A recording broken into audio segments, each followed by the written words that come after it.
बात करते हैं इस मुद्दे पे, तीसरी बात पे, कि इस ब्रह्मांड में, इस सृष्टि में, इस वातावरण में, इस प्रकृति में प्रत्येक जीवित व्यक्ति को ऑक्सीजन होनी बहुत जरूरी है। प्रत्येक जीवित प्राणी को, गाय, कुत्ता, बिल्ली, बंदर, ऑक्सीजन होनी बहुत जरूरी। प्रत्येक वनस्पति को ऑक्सीजन होनी बहुत जरूरी। ऑक्सीजन की कमी जब भी होगी, आपकी कोशिका अपना डीएनए चेंज कर लेगी। यानी कि किसी भी कोशिका का डीएनए का मतलब सीधा सीधा होता है खानदान। जैसे उदाहरण के लिए मेरा डीएनए, मान लो मेरे फादर 6 फीट के थे, मदर 6 फीट की थी, मेरे दादाजी 6 फीट के थे, दादी 6 फीट की थी, तो 99% ये कि मैं भी 6 फीट का ही हूंगा। उनके जैसे बाल थे वैसे मेरे रहेंगे, उनकी जैसी आंखें थे वैसी मेरी रहेगी। अगर जैसे मान लो मैं 6 फीट का हूं, मेरी पत्नी 6 फीट की है, और फिर उनके मतलब 3.5 फीट का एक बिल्कुल काला सा केनिया का जिस तरीके का कोई अफसी पैदा हो गया, तो समथिंग इज रॉन्ग। मतलब आपका डीएनए चेंज। एक सिंपल तरीके से उदाहरण बता रहा हूं, हालांकि हो सकता है आपकी 7वीं पीढ़ी में आपके भी कोई केनिया का हो। ओके, सेम वही कहानी आपकी कोशिका की। आपकी कोशिका का जो डीएनए है, जैसे लंग्स सेल है, उसका क्या काम है? ऑक्सीजन को लेना और कार्बन डाइऑक्साइड को देना, यही काम है ना। ऐसा तो नहीं मजदूरी करना, घूमने जाना, फोटो खींचना, ऐसा नहीं है। ये उसका डीएनए है। अब उस कोशिका में ऑक्सीजन की जो ही कमी होगी, अब ये डीएनए क्यों चेंज करती है, जो समझ लो आप इस चैप्टर में ये है कि डॉक्टर वारबर्ग हुए हैं 1931 में, जिनको नोबेल प्राइज मिला था, और उस जमाने में उन्होंने 2500 पेशेंट प्रति वर्ष, 1931 की बात कर रहा हूं मैं, 2,500 पेशेंट प्रति वर्ष ठीक किए उन्होंने कैंसर के। और उन्होंने ये थ्योरी दी थी कि अगर आपकी किसी भी कोशिका को 48 घंटे तक, मात्र 48 घंटे तक अगर 35% ऑक्सीजन भी कम दे दी जाए, तो आपकी कोशिका को अपने अंदर मौजूद, कोशिका तो समझ गए ना आप, आपके शरीर की अंतिम इकाई, लास्ट स्टेशन, और ये लास्ट कहीं नहीं है, ये पूरे शरीर में लास्ट है।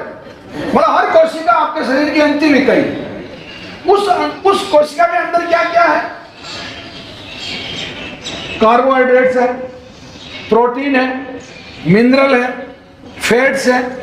यानी कि सामान्य भाषा में अगर मैं बात करूं तो आवश्यक पोषक तत्व है जिससे अपना शरीर चलता, कैलोरी बनती है, ऊर्जा बनती है, जिससे ताकत आती है। आपका खाना पचता है, खाना आमाशय में नहीं पचता। बहुत सारे लोग ये सोचते हैं कि खाना आमाशय में पचता है। खाना आमाशय में तो केवल रस बनता है। बहुत सारे लोग ये समझते हैं कि लीवर में खाना पकता है। लीवर खाना बनाता है, मतलब कार्बोहाइड्रेट्स को, प्रोटीन्स को, मिनरल्स को, फैट्स को, इनको अलग अलग कर रहा है और खून में मिला के खून में डाल रहा है। खून और जो पॉइजन है उसको अलग कर रहा है, जो टॉक्सिक्स है उनको अलग कर रहा है। ये चला गया आपकी कोशिका तक खून के माध्यम से। अब उसको जलाने के लिए क्या चाहिए? ऑक्सीजन। पकाने के लिए क्या चाहिए? ऑक्सीजन। अब ऑक्सीजन गया नहीं, कितना?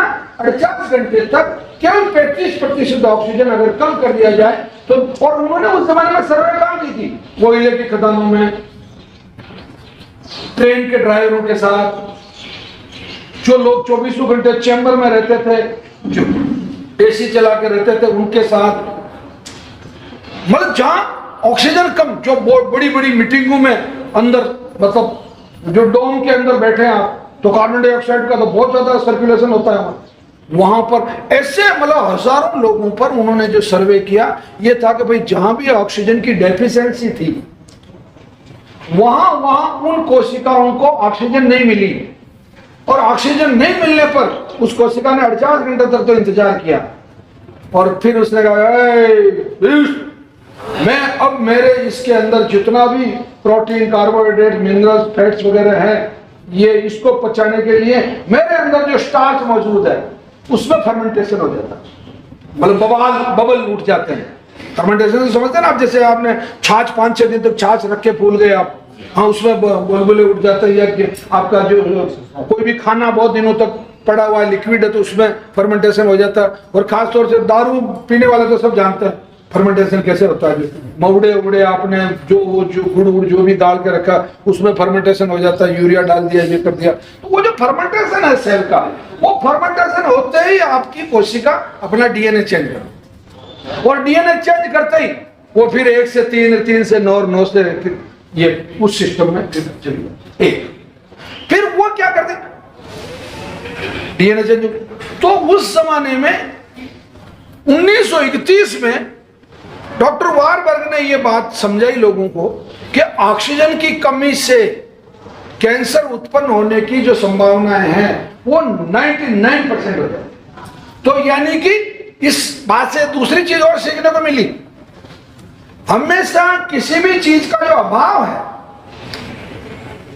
अगर आप उसकी पूर्ति कर दो तो फिर भाव बदल जाए। ये प्रकृति का एक नियम है। जैसे उदाहरण के लिए कोई एक सांवले रंग की लड़की है, अगर आप उसको अच्छी क्रीम दे दो, अच्छा चंदन दे दो, अच्छी हल्दी दे दो, अच्छा लेपन दे दो, थोड़े दिन तक थोड़ी छाया में रखो और वो प्रसन्न रहे और वो कच्चा दूध और बेसन और उपटन लगाए और वो सुंदर हो जाए, तो उसके अंदर जो सांवला होने का जो भाव था वो भाव खत्म हो, जो डेफिशिएंसी थी वो एफिशिएंसी में कन्वर्ट हो गई। जैसे कोई दिवालिया आदमी है, 2-3 करोड़ रुपया माथे उसके, और उसको आप 3 करोड़ की जगह 5 करोड़ दे दो, वो वापस शेख चिल्ली की तरह बातें करने लगे।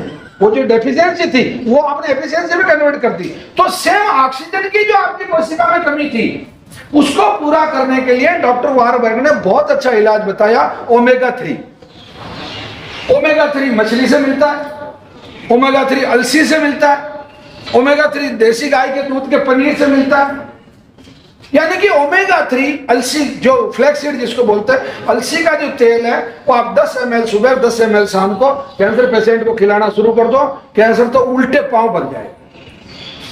देसी गाय के दूध का पनीर बना लो, खिलाना शुरू करो।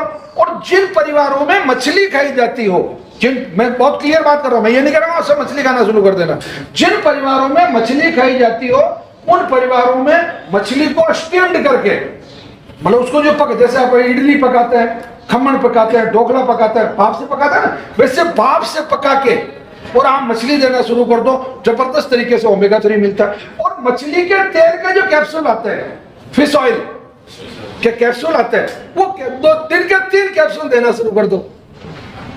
बहुत शानदार साधन है। और उस जमाने में कैप्सूल नहीं आते थे इसलिए उन्होंने कैप्सूल नहीं बताए। अब क्योंकि विज्ञान बहुत आगे हो गया, अब अच्छा, और वो उसका आपके मांसाहारी में भी नहीं आता है, मतलब वो जो ऑयल है वो तो बाकायदा उस तरीके से। तो फिश ऑयल जो होता है, मछली का जो तेल होता है, उसके ऐसे छोटे छोटे कैप्सूल आते हैं। तो आपको 3 कैप्सूल अगर आप पर डे मतलब लेना शुरू कर देते सुबह दोपहर शाम, तो आपका कैंसर तो उल्टे पैर गया। जो डेफिशिएंसी थी वो आपने एफिशिएंसी में उसको कन्वर्ट कर दी और आपका कैंसर गया काम से। अब अपन अगले चैप्टर पे बात करते हैं।